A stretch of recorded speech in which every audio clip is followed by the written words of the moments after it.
Muy buenos días a la iglesia del fiel y verdadero. Le damos gracias a Dios por manifestar su multiforme gracia, como dice la palabra, en su iglesia, por manifestar esa gracia que es expresada a través de Él fluyendo en cada uno de nosotros para edificación de su pueblo.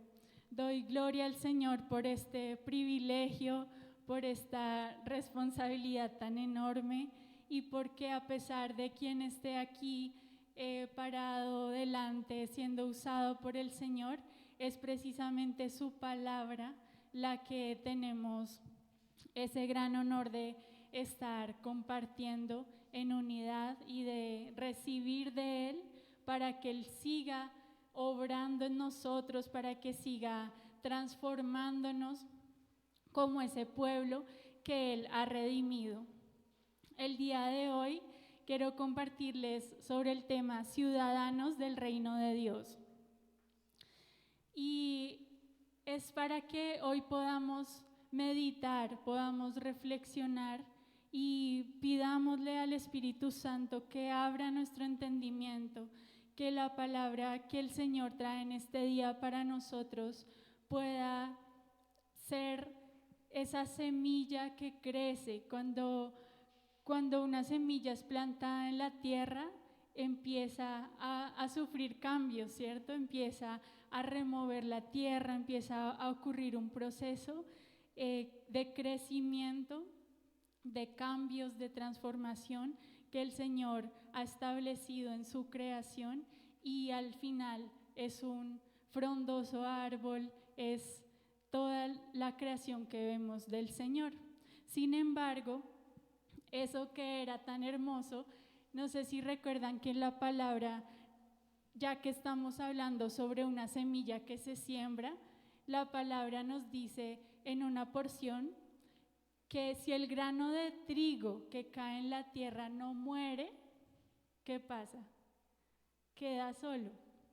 Pero que si muere lleva mucho fruto, ¿cierto? Entonces el resultado que vemos y el que acabamos de hablar cuando ya vemos ese árbol, mejor dicho, que admiramos, que tiene fruto, no fue así siempre. Entonces la invitación el día de hoy en esta parte de la enseñanza es que recordemos cuál era nuestra condición al principio. ¿Cuál era nuestra condición antes de conocer al Señor?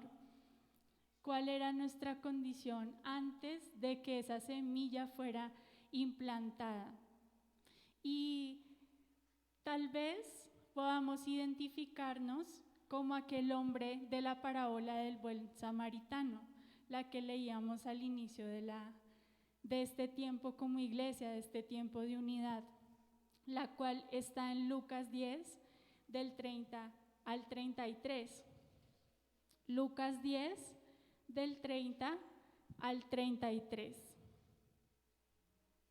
Dice: respondiendo Jesús dijo: un hombre descendía de Jerusalén a Jericó y cayó en manos de ladrones, los cuales lo despojaron e hiriéndole se fueron, dejándole medio muerto. Aconteció que descendió un sacerdote por aquel camino y viéndole pasó de largo. Asimismo, un levita, llegando cerca de aquel lugar y viéndole pasó de largo. Pero un samaritano que iba de camino vino cerca de él y viéndole fue movido a misericordia. Entonces, cuando les decía de recordar ese primer estado, cómo nos encontrábamos antes de conocer al Señor, tal vez esta pueda ser una ilustración con la que nos identifiquemos, porque estábamos separados de Dios, no teníamos acceso a Él, no le conocíamos, estábamos desorientados, no teníamos propósito, no sabíamos cuál era nuestro propósito. Estábamos despojados de la verdad, porque no sabíamos que alguien que nos amara hubiera entregado su vida por nosotros. Estábamos además engañados y sedientos. No sé si tú puedas ponerte en el lugar de la ilustración de este hombre y reconocer esa condición en la que nos encontrábamos. Y que empecemos un poco a meditar quién fue aquel que vino y nos rescató. Y lo que sucede, por ejemplo, cuando un artefacto, es decir, retomando también que hablamos de la creación de Dios. Ahorita podemos reconocer que Él nos creó, pero cuando un artefacto se descompone o se avería, se daña, si su inventor, si el que lo hizo no está cerca, pues no puede ser reparado, ¿verdad?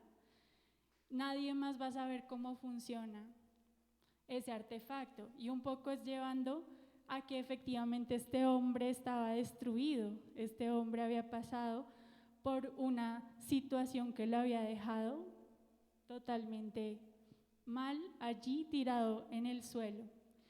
Entonces, podríamos allí reconocer la condición en la que nos encontrábamos antes de ser alcanzados, Y esto de ser alcanzados requirió para nosotros, como en la parábola, un esfuerzo de alguien. Requirió que alguien extendiera su brazo. Hubo dos hombres que inicialmente vieron al hombre tirado y pasaron de largo, pero hubo un tercer hombre que se esforzó, que se acercó y todos le vieron. Pero el tercer hombre, ¿cuál fue la diferencia? Dice que al verlo fue movido a misericordia. Y la pregunta es, ¿tú sientes que el Señor hizo eso por ti? ¿Tú ves que realmente tu condición antes era así? El Señor es quien extiende su brazo hacia nosotros y nos rescata, como en esta parábola. Más adelante, como leía el pastor, él avanzó un poco más en la lectura, vemos cómo este hombre garantizó, o sea, hizo todo lo que estuviera a su alcance para que, es decir, el buen samaritano, el que lo miró al otro con misericordia, hizo todo lo que estuviera a su alcance para garantizar que el hombre que estaba destrozado en el suelo mejorara, que su historia se rompiera en dos, que fuera un antes y un después de ese hombre. Él fue a un lugar, lo encargó y dijo, todo lo que gaste lo pones a mi cuenta, yo te lo pago, pero que este hombre sea restaurado, ¿verdad? Y así es lo que el Señor hizo también a través de la obra de Jesucristo. Él no solo extendió su mano hacia nosotros para rescatarnos, Él también estuvo dispuesto a dar a su Hijo, y el Hijo estuvo dispuesto a obedecer, a entregarse, a conquistar y a obtener la victoria sobre tantas cosas, a obtener tantos beneficios de los cuales hoy Él quiere hacernos partícipes después de Él habernos rescatado y recogido de cómo nos encontrábamos. Él es quien quiere hacerlo. Entonces, vemos cómo efectivamente nos encontrábamos así como el buen samaritano encontró al hombre junto al camino. Y la palabra del Señor nos sigue confirmando por qué nos encontrábamos así. Esto está en Juan 10:10. Juan 10:10.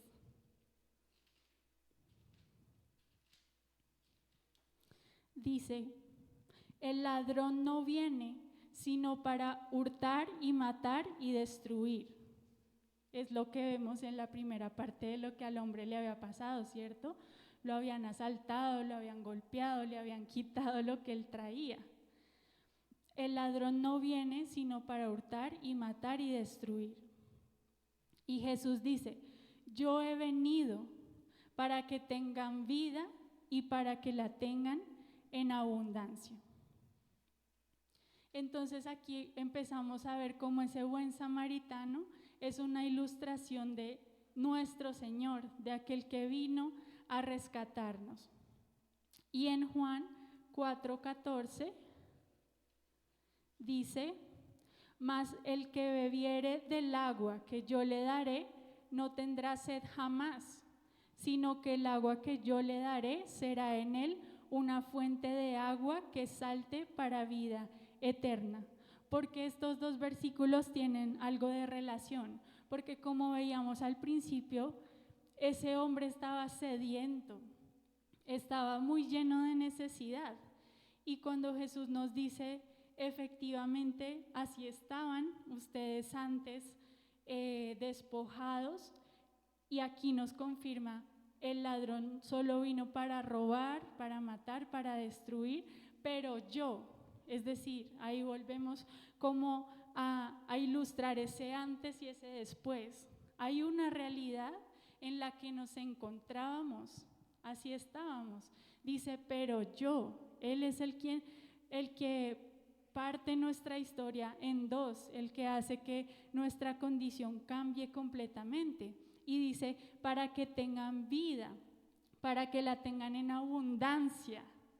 Y lo vi aquí también en esta palabra, porque cuando ese hombre que estaba junto al camino recibió esos cuidados, ese aceite sobre sus heridas, empezó a brotar vida, o sea, él empezó otra vez a recobrar ese aliento, y yo pienso que eso generó un gozo. Y el Señor aquí nos dice, si Él fue el que vino cuando nos encontrábamos sedientos y Él fue el que nos dio de esta agua en nosotros es la vida del Señor, y dice que en nosotros debe saltar esa agua, o sea, debe manifestarse la gloria del Señor en esa transformación que solo Él puede hacer en nosotros. Ahora, como primer aspecto, vamos a meditar un poco en quién es el que nos dice, yo he venido para que tengan vida. ¿Quién es Él? ¿Quién es el que extendió hacia nosotros su brazo para alcanzarnos? Y, por ejemplo, cuando Juan el Bautista anunciaba que el Mesías ya había llegado, que el Mesías ya estaba entre el pueblo, efectivamente, cuando él lo hacía, ¿él qué decía? ¿Qué decía Juan el Bautista? Lo vamos a ver en Mateo 3, del 1 al 2. Mateo 3, del 1 al 2. Aquí vamos a seguir profundizando un poco en quién es el que nos dice esto, quién es el que nos alcanzó, el que nos rescató. Mateo 3, 1 al 2 dice, en aquellos días vino Juan el Bautista predicando en el desierto de Judea y diciendo, arrepentíos, porque el reino de los cielos se ha acercado. Entonces, ¿quién dice Juan que se había acercado? O sea, ¿qué dice Juan que estaba sucediendo? Dice, el reino de los cielos se ha acercado, refiriéndose a que el rey de los cielos se había despojado de esa posición y había venido aquí a la tierra a establecer su reino y a gobernar. Entonces aquí vemos un poco más de detalle que es el Salvador, el Rey, el descendiente de David. O sea, no es nadie menos aquel que nos habla la verdad a nuestro corazón, aquel que nos saca de ese engaño, aquel que nos da, nos repone todo lo que nos habían quitado antes y nos dice, el Señor, el reino de Dios se ha acercado. O sea, nadie menos que el Rey descendió a la condición en la que nosotros estábamos. El Rey vino y Él mismo fue el que nos tomó de la mano, el que nos levantó, el que nos ha dado, el que se acercó a nosotros, el que tomó esa acción de acercarse, diferente a lo que hicieron los demás de solo pasar. Él se acercó. El reino de los cielos, el reino de Dios se ha acercado. Ahora, ¿en qué consiste este reino? Filipenses 2 del 6 al 8. Filipenses 2 del 6 al 8. Dice: el cual, siendo en forma de Dios, no estimó el ser igual a Dios como cosa a que aferrarse, sino que se despojó a sí mismo. Aquí vemos que el Señor no vino a alguien como nos sucede a nosotros, que viene alguien y nos arrebata, nos roba, nos quita, como Él mismo nos decía hace un momento en la palabra, que el enemigo es el que viene, que efectivamente el enemigo viene a robarnos, a matar, a traer destrucción. Pero dice que ante esa condición en la que nosotros estábamos, Él mismo, al vernos, fue movido a misericordia. Y al ser movido a misericordia, Él decide entregar su vida. No estimar que Él era el que estaba allí reinando en la Trinidad, sino ponerse en nuestra condición, en nuestra posición, venir, extender su brazo. Reiteramos esto porque es lo que Él hizo y podemos ver cómo el Señor nos enseña aquí en su palabra, nos ilustra una y otra vez lo que Él hizo por nosotros. Dice: sino que se despojó a sí mismo, tomando forma de siervo, hecho semejante a los hombres. Y habiendo Él entregado su propia vida, habiendo estado Él dispuesto a venir a nosotros, habiendo Él estado dispuesto a no hacer como los demás de solo pasar, sino de acercarse, de mirar y de ser movido, de dar algo más, de hacer algo más y pagar por nosotros, es la razón por la que nos ha rescatado y por la que Él tomó nuestras vidas. Aquí vemos cómo efectivamente nos dice la palabra que Él vino, tomó forma de siervo y se hizo semejante a los hombres. Él vino a establecer su reino aquí en la tierra y a través de establecer su gobierno en nuestras vidas.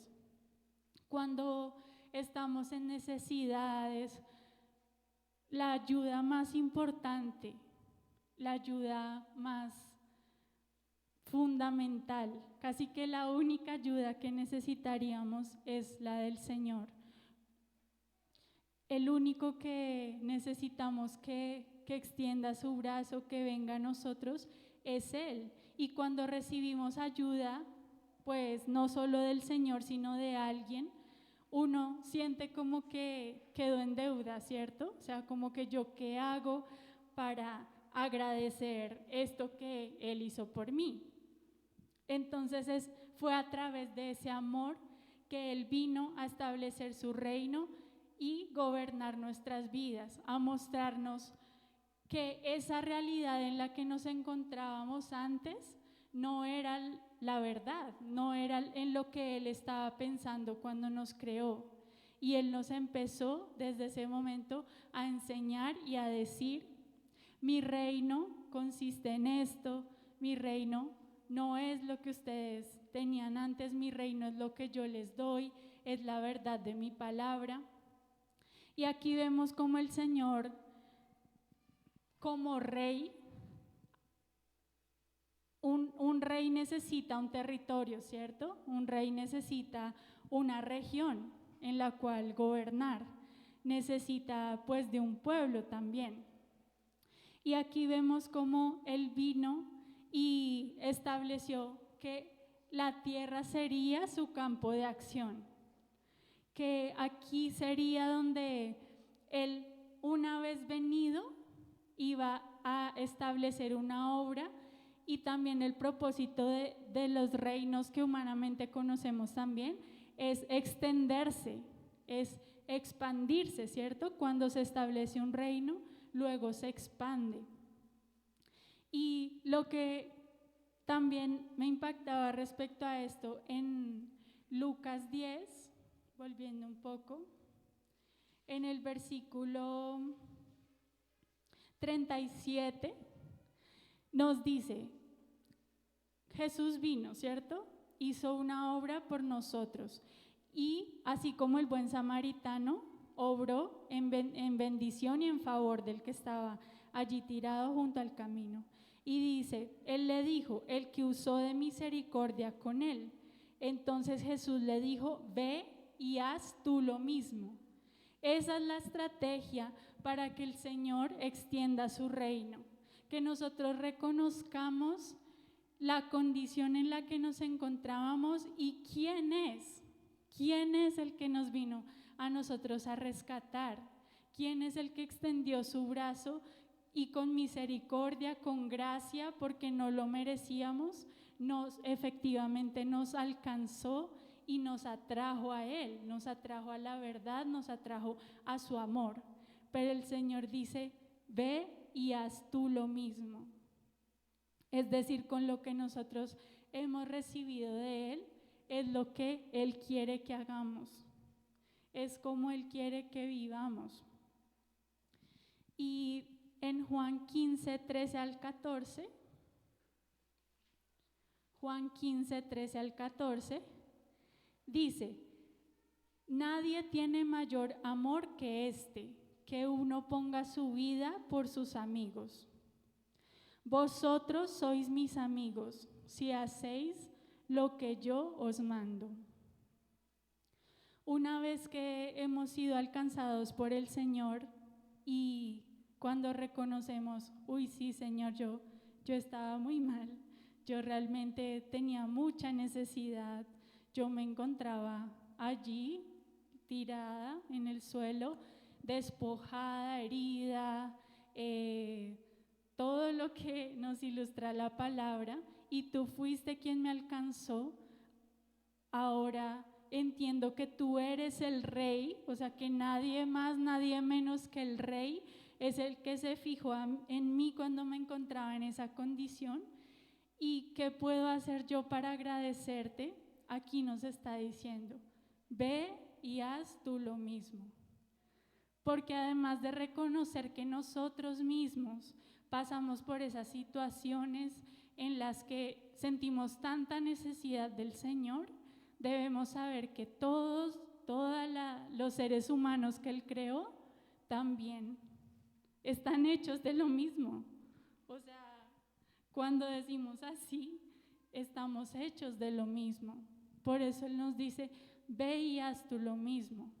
Porque ese Rey vino a decir, a establecer esa salvación, a rescatarnos y a decir, esa es la necesidad en la que ustedes deben reconocer como seres humanos que tienen de mí.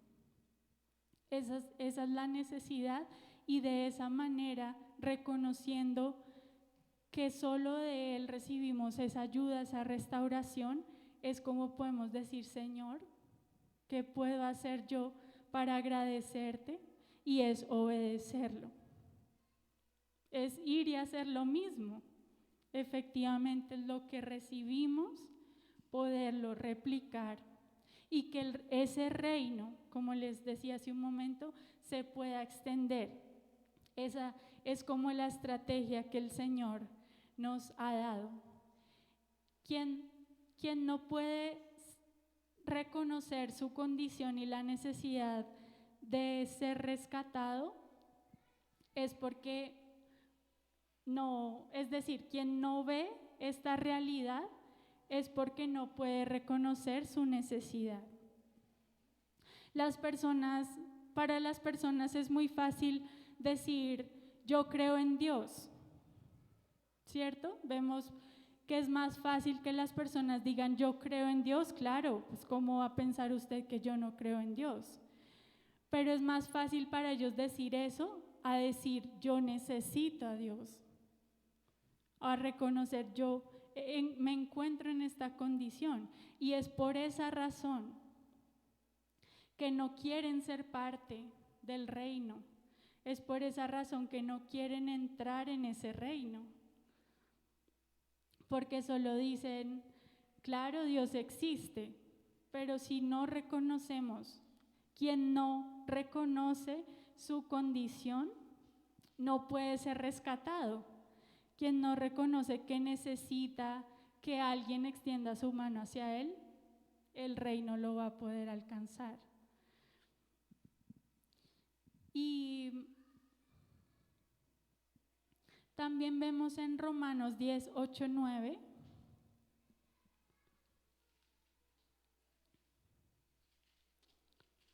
Romanos 10, 8, 9. Mas ¿qué dice? Cerca de ti está la palabra, en tu boca y en tu corazón. Esta es la palabra de fe que predicamos, que si confesares con tu boca que Jesús es el Señor y creyeres en tu corazón que Dios le levantó de los muertos, serás salvo. Esta es la palabra de fe que predicamos. Entonces vemos cómo no solo se trata de decir, yo creo en Dios. Eso es solo una parte. Dice que hay que creerlo en el corazón, que Él resucitó. Porque no solo nosotros somos quienes fuimos devastados, quienes casi que morimos sin Dios, efectivamente morimos, como nos decía la palabra, sino que Él mismo murió para restaurarnos a nosotros. En todas estas cosas consistió que Él se pusiera en nuestro lugar, que Él pagara el precio por nuestras vidas. En el Salmo 103 del 3 al 6 nos habla de muchas de los beneficios que Él conquistó para nosotros habiendo ido a la cruz, habiendo obedecido. Dice, Él es quien perdona todas tus iniquidades, el que sana todas tus dolencias, el que rescata del hoyo tu vida, el que te corona de favores y misericordias, el que sacia de bien tu boca, de modo que te rejuvenezcas como el águila. Jehová es el que hace justicia y derecho a todos los que padecen violencia. Todas estas cosas fueron las que Él conquistó, todas estas cosas fueron de las que Él estuvo dispuesto a pagar en nuestro beneficio. Y el ser parte de su reino es empezar a reconocer esas cosas. Es así como ese hombre que estuvo tirado y ya estaba siendo cuidado, sus heridas sanadas, sus heridas vendadas, empezó a recibir y a ver esos beneficios de que alguien lo hubiera rescatado. En Juan 3 del 5 al 7, entonces aquí vamos viendo cómo la misma palabra están los testimonios del Señor, está lo que Él ha hecho por nosotros. Juan 3 del 5 al 7 dice, respondió Jesús, de cierto te digo que el que no naciere de agua y del Espíritu no puede entrar en el reino de Dios. Lo que es nacido de la carne, carne es, y lo que es nacido del Espíritu, Espíritu es. Y esto es ese paso, esa transformación de la muerte a la vida, para entrar en el reino de ese Rey que entregó su vida por salvarnos, es necesario nacer de nuevo, como dice la palabra. os es necesario nacer de nuevo.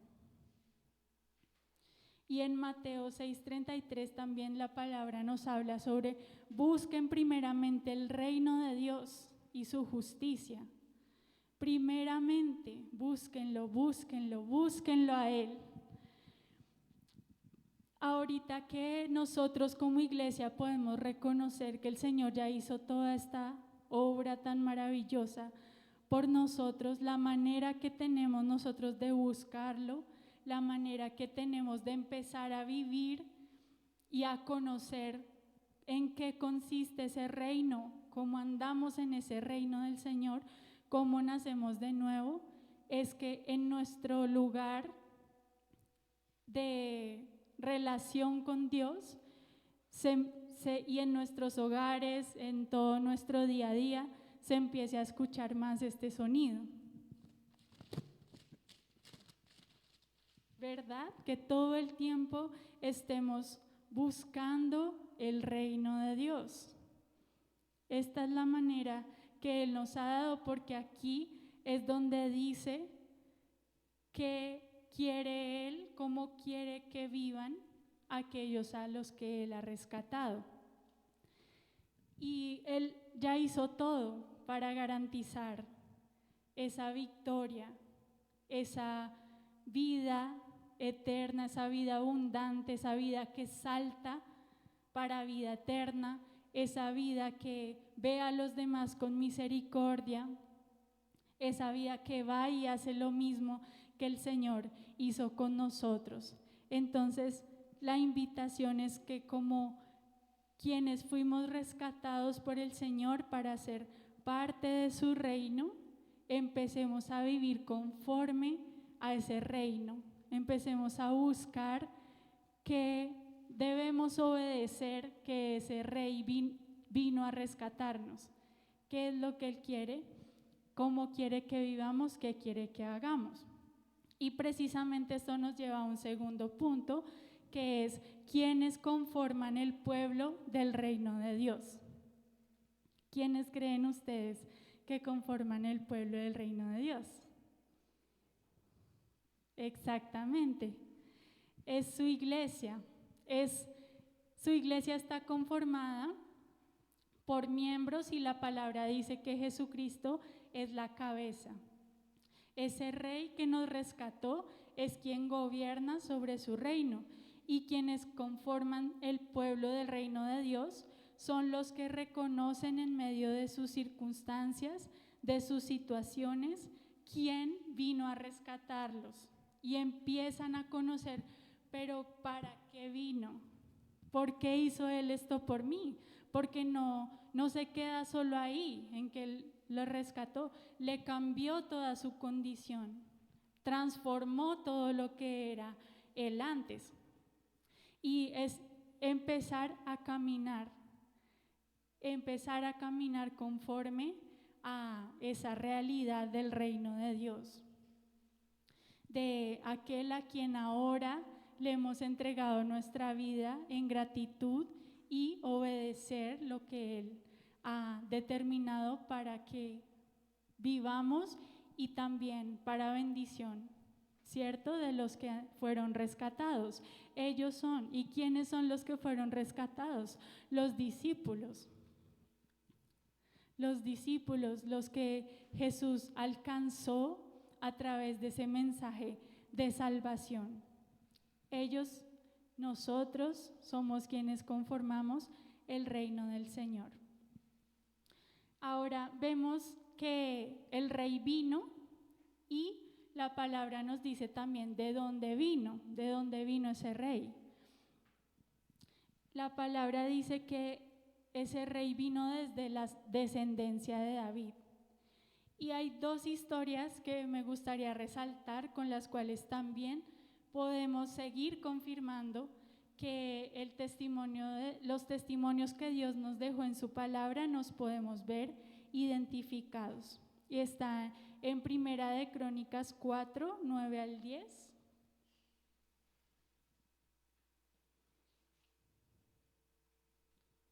Primera de Crónicas 4, 9 al 10 dice: Estoy en segunda. Dice, y Jabes fue más ilustre que sus hermanos, al cual su madre llamó Jabes diciendo, por cuanto lo di a luz en dolor. E invocó Jabes al Dios de Israel diciendo, oh, si me dieras bendición y ensancharas mi territorio, y si tu mano estuviera conmigo y me libraras de mal para que no me dañe, y otorgó Dios lo que pidió. Este era otro hombre que es muy curioso, pero ahora sabiendo de dónde viene el rey, de dónde vino el rey que nos rescató, y dice que es de la descendencia de David, vemos también historias de hombres como este Jabes, y 2 capítulos antes venía nombrando, pero en lista.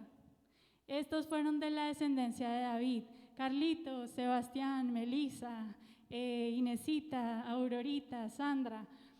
Y se detiene en un momento y dice esto sobre este hombre. Y este hombre también ilustra una de las condiciones en las que alguien se puede encontrar. La mamá le puso ese nombre porque fue dado con dolor. Es decir, hay mucha necesidad que podemos reconocer aquí, que como seres humanos tenemos del Señor. Y también hay otra historia, y es la de Mefiboset.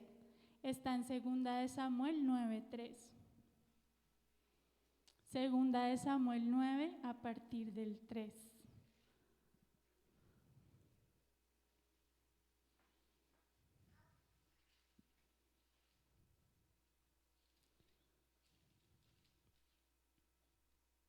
Dice, el rey le dijo, refiriéndose al rey David, pero aquí sabemos también de qué rey estamos hablando y cómo él en su palabra nos ilustra lo que él ha hecho por nosotros. Dice, no ha quedado nadie de la casa de Saúl a quien haga yo misericordia de Dios. Y Siba respondió al rey, aún ha quedado un hijo de Jonatán lisiado de los pies. Tenía una necesidad este hombre. Ahora vamos de los versículos 6 al 8. Dice, y vino Mefiboset, hijo de Jonatán, hijo de Saúl, a David, el rey, y se postró sobre su rostro e hizo reverencia. Reconoció quién era el que lo había mandado llamar. Reconoció quién era el que él había tenido misericordia de alguien que hubiera quedado entre la descendencia de su padre. Y dijo David, Mefiboset, y él respondió, he aquí tu siervo. Nuestra condición es para estar delante del rey.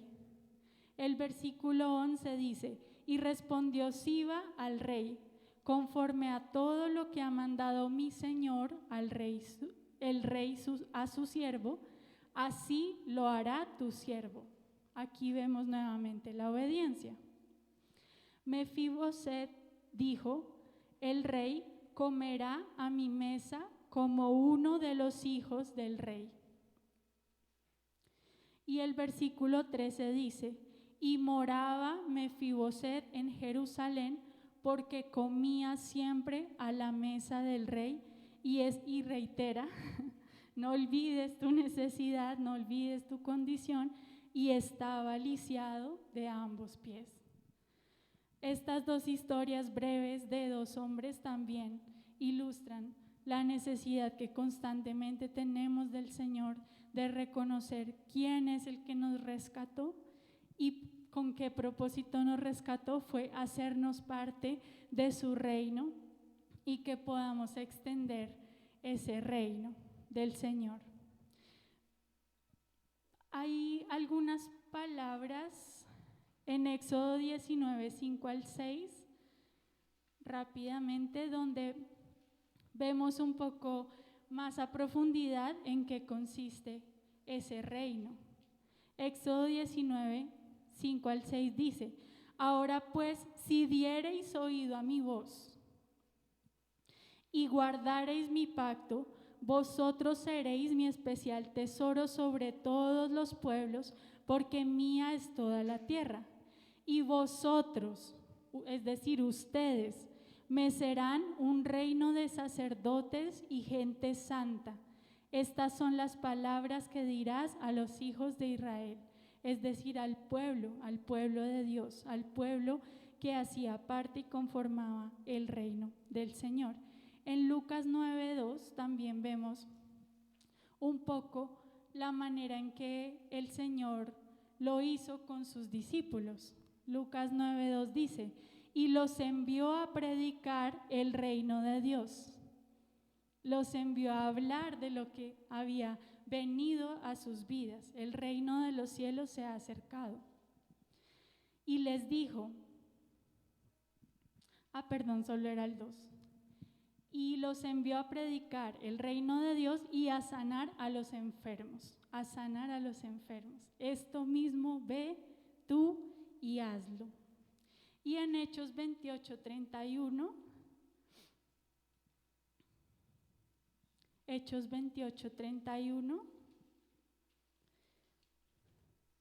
dice, predicando el reino de Dios y enseñando acerca del Señor Jesucristo abiertamente y sin impedimento.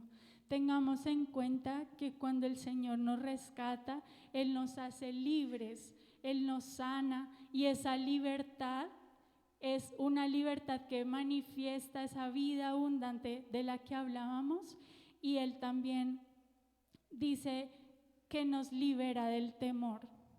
Nos libera del temor, pero porque para obedecer a lo que el Señor nos dice, para que su reino se extienda, para poder ser movidos a misericordia y hacer lo mismo que el Señor hizo por nosotros, necesitamos ser libres. Y también el hecho de que seamos parte de un reino hace que tengamos una cultura, ¿verdad? Y todo esto de lo que hemos venido hablando un poco en el segundo punto, que era quienes conforman el pueblo del reino de Dios, es porque ese pueblo se caracteriza por algo. Ese pueblo tiene ciertos rasgos, ¿verdad? Ciertas cosas que lo distinguen de los demás. El pueblo del reino de Dios debe tener una cultura. Y esto que hablamos de poder tener misericordia por otros, de ir a predicar, de sanar enfermos, de hacer lo que Él hizo con nosotros, hace parte de esa cultura. En Mateo 26:73, Mateo 26:73, dice, un poco después, acercándose los que por allí estaban, dijeron a Pedro, verdaderamente también tú eres de ellos, porque aún tu manera de hablar te descubre. Esto fue cuando, después de que Pedro había negado al Señor y los discípulos vieron que el Señor había sido apresado para llevarlo a la crucifixión, ellos se escondieron, pero algo de rasgos, algo les mostraba a los demás que Él era del pueblo, que Él era parte de los discípulos, que Él era del reino, ¿cierto? Y eso era fácilmente reconocible por los demás. En Hechos 4:13 también vemos, entonces viendo el denuedo de Pedro y de Juan, y sabiendo que eran hombres sin letras y del vulgo, se maravillaban y les reconocían que habían estado con Jesús. Esto es ya cuando se muestra que el Señor hizo algo por nosotros, que Él transformó nuestra condición y cambió nuestra realidad, y eso es lo que se muestra a los demás, es lo que se muestra al mundo. Y el Señor acá también en su palabra nos ha dejado toda una declaración de amor a nosotros pero él no se quedó solo en escribirla, él no se quedó solo en palabras, en decirla, sino que él hizo una obra, lo llevó a la acción. Entonces, de esa misma manera, el pueblo del reino de Dios, lo que dice, lo hace, porque cumple ese ejemplo, o sea, sigue ese ejemplo de su maestro, del que lo rescató, y obedece porque está agradecido con el Señor. Ahora, hay una ilustración de algo que me pasó esta semana respecto a la cultura, y es, por ejemplo, que todos hemos visto cómo los pueblos indígenas tienen rasgos muy característicos, y esto respecto a sus rasgos físicos. O sea, uno ve una de estas personas y uno de una vez sabe, él hace parte de ese pueblo, ¿cierto? Resulta que, bueno, ellos son reconocidos por sus rasgos físicos. Esta semana me ocurrió algo respecto a la cultura, y yo vi en el Transmilenio una joven cuyos rasgos eran de esa cultura. Es decir, hay rasgos que me permitían reconocer, así como vemos que reconocieron a los discípulos, usted hablaba como usted es de ellos. Entonces yo dije, yo vi a esta muchacha, yo dije, ella tiene esos rasgos de esa cultura. Pero resulta, y no sé cómo les parezca esto, no sé si hayan tenido esa experiencia, porque también es muy extraño como decir, uy, ¿cómo así que en Transmilenio? O sea, ella no está dentro del contexto de su cultura. Y aparte de eso, pues les describiré un poco cómo venía ella. Ella tenía chaqueta de jean, o sea, cosas que no corresponden a su cultura. Tenía bolso de cuero, uñas pintadas, el celular en la mano, traía viendo Instagram, así scrolleando, y siendo influenciada por muchas cosas que no hacían parte de su cultura. Ver esta escena para mí fue muy triste, porque cuando alguien que es de una cultura y no lo muestra, en vez de influenciar o impactar, porque se mantiene firme en sus convicciones, está, por el contrario, siendo influenciado, siendo sacado de esa cultura.